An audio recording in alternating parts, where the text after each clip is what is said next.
اس وقت پوری سنجیدگی اور متانت کے ساتھ میں آپ سے گزارش کر رہا ہوں، آپ پورے سنجیدگی متانت کے ساتھ تشریف رکھیں، حضرت مولانا کا بیان شروع ہونے جا رہا ہے۔ بزرگان محترم اور عزیزان گرامی، آج یہ مدنپور میں سیرت النبی کا جلسہ ہے، اور سیرت کہتے ہیں حضور پاک صلی اللہ علیہ وسلم کی مبارک زندگی کے ہر گوشے کو سیرت کہتے ہیں، جس میں آپ کی ولادت سے لے کے آپ کی وفات کے بعد تک کے سارے حالات آ جاتے ہیں۔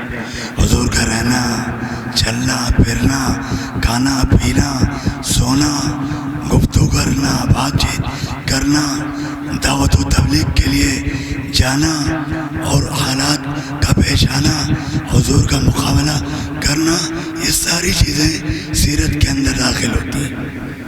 لیکن سیرت حضور کی بیان سب کرتے ہیں، بڑے بڑے علماء بیان کرتے ہیں اور چھوٹے علماء بھی بیان کرتے ہیں، عوام بھی، خواص بھی بیان کرتے ہیں، لیکن سیرت کیسے بیان کی جاتی ہے وہ کس سے سیکھیں گے؟ سیرت کیسے بیان کی جاتی ہے حضور کی، وہ کیسے معلوم ہو؟ کس سے سیکھیں گے؟ اگر یہ سیکھنا ہے تو یہ دیکھیے کہ رب العالمین نے حضور کی سیرت کیسے بیان کی۔ حضور سے زیادہ، اللہ رب العالمین سے زیادہ حضور کو کوئی سمجھ نہیں سکتا ہے۔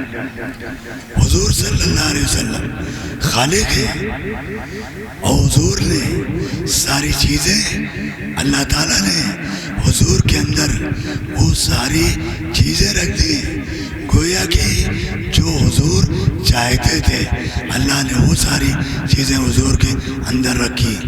کوئی خوبی ایسی نہیں ہے جو اللہ نے حضور کے اندر رکھی نہ ہو۔ اب حضور کی سیرت اللہ نے بیان کی، لوگ بھی بیان کرتے ہیں، آپ اندازہ کریں گے اس سے۔ اللہ نے ایک دعویٰ کیا قرآن مجید میں، محمد الرسول اللہ، محمد صلی اللہ علیہ وسلم اللہ کے رسول ہے۔ یہ اللہ نے دعویٰ کیا قرآن مجید میں کہ محمد صلی اللہ علیہ وسلم اللہ کے رسول ہے۔ دلیل کیا ہے کہ حضور اللہ کے رسول ہیں؟ کوئی بھی دعویٰ کیا جائے تو اس کے لیے دلیل ہونا چاہیے۔ اگر دلیل ہے تو دعویٰ مضبوط ہے، اور دعویٰ اور دلیل نہیں ہے تو دعویٰ غیر معتبر ہوتا۔ اور دعویٰ کرنے والا کون ہے؟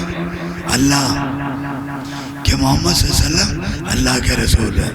قرآن مجید اٹھا کے دیکھو، محمد الرسول اللہ، یہ اللہ کا دعویٰ ہے کہ محمد اللہ کے رسول ہے۔ اب آگے حضور کی زندگی، حضور کی سیرت سے کوئی بات اللہ تعالیٰ بیان کرتے وہ نہیں۔ بیان کیا کر رہے ہیں؟ دعویٰ حضور کی نبوت اور رسالت کا ہے، اور بیان کر رہے ہیں صحابہ کی صفات، صحابہ کی سیرت اللہ بیان کر رہے ہیں۔ والذین معہ، اور جو آپ کے ساتھی ہیں، کس کے؟ حضور کے۔ والذین معہ، اور جو آپ کے ساتھی ہیں، اشداء علی الکفار، وہ کافروں پر سخت ہیں، کفر کے مقابلے میں سخت ہیں۔ رحماء بینہم، اور آپس میں نرم دل ہیں۔ رحماء بینہم، تراہم رکعن سجدا، جب تم ان کو دیکھو گے، کس کو؟ حضور کے ساتھیوں کو جب تم دیکھو گے، رکوع کرتے پاؤ گے، سجدہ کرتے پاؤ گے۔ اور یہ رکوع سجدہ کیوں کر رہے ہیں؟ اللہ تعالیٰ نے کوئی چیز ادھوری نہیں چھوڑی۔ جو دعویٰ کیا وہ مضبوط دعویٰ، اور جو دلیل دی وہ مکمل دلیل دی. تو سیرت حضور کی بیان ہو رہی اور صفات اللہ تعالیٰ صحابہ کی بیان کر رہے ہیں. جب ان کو دیکھو گے تو رکوع میں پاؤ گے، سجدوں میں پاؤ گے. رکوع سجدے کیوں کر رہے ہیں؟ دنیا کہہ سکتی تھی، بے ایمان بدماش یہ کہہ سکتے تھے، یہ صحابہ دکھانے کے لیے رکوع اور سجدے کر رہے تھے. جیسے آج ہے یہ کہہ سکتے تھے، لیکن وہ تو رب العالمین ہے، سب جانتا ہے. اس کے لیے کوئی آگے نہیں اور کوئی پیچھے نہیں، اس کے لیے سب حاضر ہے، وہ سب جانتا ہے. وہ جانتا تھا ایسے لوگ ہو سکتے تو کہیں گے دکھاوے کے لیے کر رہے تھے نماز روزہ رکوع اور سجدے. تو اللہ نے کہہ دیا یبتغون فضلا من اللہ ورضوانا، یہ رکوع اور سجدے اللہ کا فضل اور اس کی رضامندی تلاش کرنے کے لیے کر رہے تھے. بے ایمانوں کبھی شک نہ کرنا صحابہ کے بارے میں، ان کی عبادات کے بارے میں، ان کی زندگی کے بارے میں شک نہیں کرنا. ان کی یہ عبادتیں، ان کے رکوع اور سجدے اللہ کی رضامندی اور تلاش کرنے کے لیے یہ وہ کر رہے تھے. اللہ نے صاف کر دیا سب. اب اس کے بعد اگر کوئی صحابہ کی زندگی پر شک کرتا ہے تو اس سے بڑا بے ایمان کوئی نہیں. اس کا اسلام میں اور دین میں کوئی حصہ نہیں. قرآن مجید 7 آسمانوں سے نازل ہو رہا ہے اور وہ صحابہ کی صداقت کی، سچائی کی، ان کے اخلاص کی، ان کی للہیت کی گواہی دے رہا ہے. اب ہم کو کیا کرنا چاہیے؟ حضور پاک صلی اللہ علیہ وسلم کے ساتھ رہنے والے ایسے پاکیزہ تھے کہ اللہ نے ان کے اخلاص کی شہادت دی قرآن مجید میں. یا ایسے ویسے نہیں ہو گیا کہ کہیں سے پکڑ کے آ گئے ہوں گے یا خود سے آ گئے اور حضور کے صحابی بن گئے. نہیں، ایسا نہیں ہے. حدیث پاک میں موجود ہے اللہ تعالیٰ نے آدم کی پشت سے جب ساری نفوس کو پیدا کر دیا، ساری روحوں کو پیدا کر دیا، اچھی اور بری جو بھی تھی، پیدا کرنے کے بعد نظر اعلیٰ قلوب العباد، تو اللہ نے بندوں کے دلوں پر نظر ڈالی. اللہ نے عالم ارواح میں نظر ڈالی ان بندوں پر، تو ان میں سے پھر اپنے نبوت اور رسالت کے لیے جو سب سے اچھے تھے ان کو چن لیا. اللہ نے وہی چن لیا تھا. دنیا میں تو بعد میں آئے ہیں لیکن چن لیا تھا عالم ارواح میں. اللہ نے جو سب سے اچھی روحیں تھی اللہ نے ان کو اپنی نبوت اور رسالت کے لیے چنا تھا. چن لیا، سارے انبیاء چن گئے. ابھی قادیانی آئے کہ ہم نبی، وہ آئے ہم نبی، لات مارو ان کو، یہ نبی ہو سکتے؟ تو سب پہلے چنے گئے تھے اور حضور آخر آ چکے، کوئی نہیں آ سکتا. یہ کتے سے بدتر ہے. کتوں کا تو شاید اس دنیا میں کہیں ٹھکانا ہوگا، اور بے ایمانوں کا، قادیانوں کا، اور قادیانوں جیسا عقیدہ رکھنے والے یہ رافضی، ان کا بھی ٹھکانا نہ دنیا میں نہ آخرت میں سوائے جہنم. رافضی 12 امام مانتے ہیں اور امام کو معصوم مانتے. معصوم نبی ہوتا ہے انسانوں میں اور کوئی معصوم نہیں، نبی معصوم ہوتا. اور یہ 12 اماموں کو معصوم مانتے ہیں تو گویا کہ 12 کو نبی مانتے. ارے قادیانوں نے تو ایک کو نبی مانا، مرزا غلام احمد قادیانی کو، بدماش کو، اور انہوں نے 12 کو نبی مانا. نبی نام نہیں دیا لیکن 12 کو معصوم مانا. تو کہ یہ قادیانیوں سے بھی بدتر ہے رافضی، یاد رکھنا۔ تو نبی نبوت کے لیے اللہ نے چن لیا، اس کے بعد اللہ نے دوبارہ نظر ڈالی ان لوگوں پر، سب پر، اپنے بندوں پر۔ فاختار لصحبت نبی، تو ان میں جو سب سے اچھے تھے اللہ نے ان کو اپنے نبی کی صحبت کے لیے چن لیا، اپنے نبی کی دوستی کے لیے چن لیا، حضور صلی اللہ علیہ وسلم کے ساتھ کے لیے چن لیا۔ انہیں کو ہم صحابہ کرام کہتے ہیں۔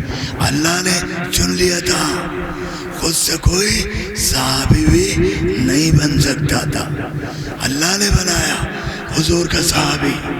وہ مقام ہے، چناؤ انبیاء کا کیا اللہ نے، اور اس کے بعد جو سب سے اچھی روحیں تھی ان کو حضور کے ساتھ کے لیے چنا۔ عمر صدیق اکبر، فاروق اعظم، عثمان غنی، علی مرتضیٰ، سعد اور سعید، طلحہ اور زبیر، امیر معاویہ، یہ سارے صحابہ کی جماعت یہ اللہ کی چنی ہوئی ہے، ایسے ویسے نہیں ہے۔ یہ مقام ہے صحابہ کا۔ تو اللہ جب حضور کی سیرت بیان کر رہا تو صفات صحابہ کی بیان کر رہا۔ اگر حضور رسول ہے، حضور کی رسالت کی دلیل صحابہ کرام ہے، اس لیے اللہ نے دعویٰ کے بعد دلیل میں صحابہ کرام کی صفات بیان کی۔ ایک چیز بہت آسانی سے آپ کی سمجھ میں آ جائے تو میں ایک تھوڑا سا واقعہ یاد آ گیا ہے، وہ میں عرض کر دیتا ہوں اور بات میں اپنی مختصر کروں گا انشاءاللہ۔ اس کے بعد انشاءاللہ مفتی صاحب کا بیان آپ سنیں گے، اور اس کے بعد ہمارے عظیم شعراء کرام دور دراز سے آپ نے ان کو بلایا ہے، انشاءاللہ ان کو سنیں گے۔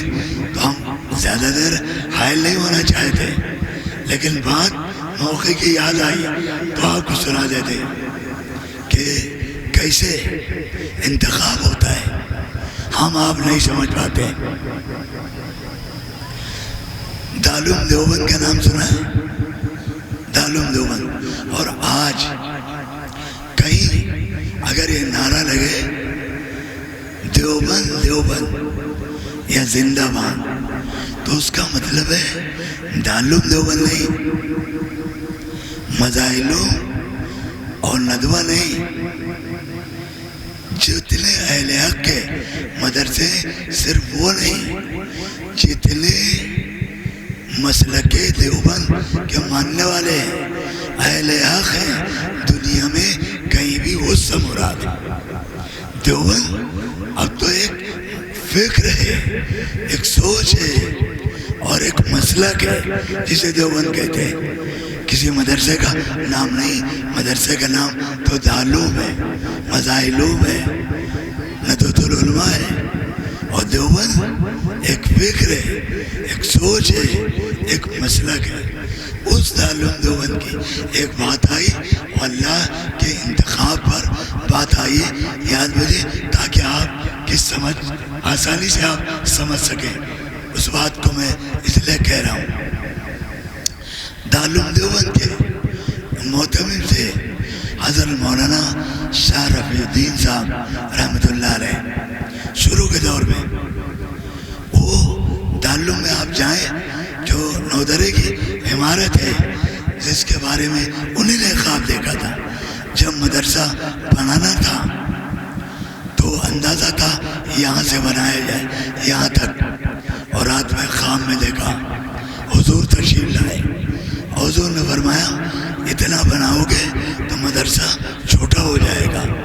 حضور نے ایک لکیر کھینچی، دیکھو یہاں تک بنانا۔ صبح ہوئی دیکھا تو لکیر کھینچی ہوئی تھی، وہ اسی پر بنیاد رکھی گئی، بنایا گیا، جس کو نودرہ کہتے ہیں۔ 9 در ہے اس عمارت میں، وہاں میں نے برکت محسوس کی امتحان کے زمانے میں۔ میں خود بھی رات میں 9 درے میں بیٹھ کر پڑھتا تھا، جا کے الحمدللہ یاد ہو جاتا تھا، اور امتحان میں وہی چیز آتی تھی اور لکھ دیتا تھا۔ تو برکت ہے وہاں۔ تو مولانا شاہ رفیع الدین صاحب رحمۃ اللہ علیہ وہی احاطہ آگے جو ہے 2 ملسری کے پیڑ لگے ہیں، اس کو احاطے ملسری کہتے ہیں، وہ پیڑ کی وجہ سے وہاں کھڑے تھے۔ عصر کے بعد کا وقت تھا، مطبخ میں کھانا تقسیم ہو رہا تھا، لڑکے لے کے جا رہے تھے۔ ایک طالب علم کھانا لے کے آیا، سالن اور روٹی آیا، مولانا کھڑے تھے جہاں، وہاں لا کے اور پڑک دیا سامنے سالن کا کٹورا اور روٹی، کہ یہی آپ کا دور اہتمام ہے؟ ایسا سالن ہے جس سے وضو کرنا بھی جائز ہے؟ مولانا کو بہت حیرت ہوئی۔ اس کے بعد جو پاس کھڑے تھے علماء اور شاگرد، ان سے پوچھا کہ یہ مدرسے کا طالب علم ہے؟ تو انہوں نے کہا حضرت یہ مدرسے کا طالب علم ہے۔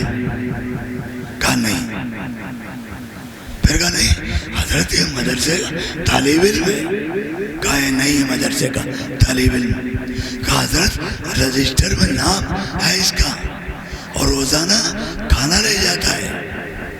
کہا یہ طالب علم نہیں ہے مدرسے کا۔ اب تحقیق کی گئی، رجسٹر دیکھا گیا، پتہ لگایا گیا، تو بتایا گیا مولانا صاحب آپ صحیح کہہ رہے تھے، یہ طالب علم مدرسے کا نہیں ہے، دوسرا طالب علم ہے مدرسے کا، اور یہ نام سے فائدہ اٹھا کر کھانا لے جاتا تھا، اور یہ مدرسے کا طالب علم نہیں تھا۔ پھر مجھے حضرت آپ نے اتنے یقین کے ساتھ کیسے کہہ دیا تھا کہ یہ مدرسے کا طالب علم نہیں ہے؟ کارے چھوڑو۔ کہا نہیں حضرت آپ نے اتنے یقین سے کیسے کہا کہ یہ طالب علم نہیں ہے مدرسے کا؟ تو حضرت نے فرمایا کہ میں نے یہ خواب دیکھا تھا، احاطے ملسری میں کنواں ہے، میٹھے پانی کا کنواں ہے، آس پاس جو اور پانی ہے کھارا ہے، اور وہ کنویں کا پانی بہت میٹھا، بہت ٹھنڈا، آنے جانے والے پیتے ہیں۔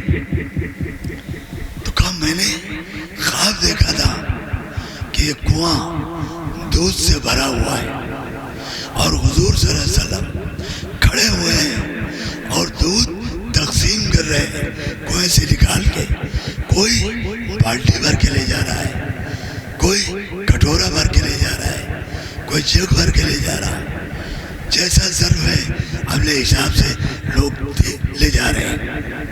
اور یہ تعبیر تھی علم کی کہ یہاں سے علم تقسیم ہوگا اور لوگ اپنے اعتبار سے علم لے کر جائیں گے، کوئی زیادہ لے جائے گا، کوئی کم لے جائے گا، وہ علم لے کر جائیں گے یہاں سے۔ تو حضرت فرماتے ہیں کہ میں نے اس مجمع میں جو خواب دیکھا تھا، اس مجمع پر میں نے اپنی ذہن کو دوڑایا تو یہ لڑکا اس مجمع میں مجھ کو نظر نہیں آیا، اس مجمع میں نظر نہیں آیا، اس لیے میں سمجھ لیا یہ دارالعلوم کا طالب علم نہیں ہے۔ اللہ نے دارالعلوم میں پڑھنے والوں کا انتخاب پہلے کر لیا تھا، وہی وہاں سے پڑھ کے فارغ ہوتے۔ جب ان کا یہ حال ہے تو صحابہ کا کیا پوچھنا ہے جو حضور کے ساتھی ہیں، اللہ نے کیسے ان کا انتخاب کیا تھا۔ اس لیے بزرگوں اور دوستوں، ہماری ذمہ داری ہم حضور سے محبت کریں اور حضور کے صحابہ سے محبت کریں اور ان کا اتباع کریں، ان کے راستے پر چل کر ہم اپنی زندگی کو کامیاب بنا کر جنت والی زندگی بنا لیں۔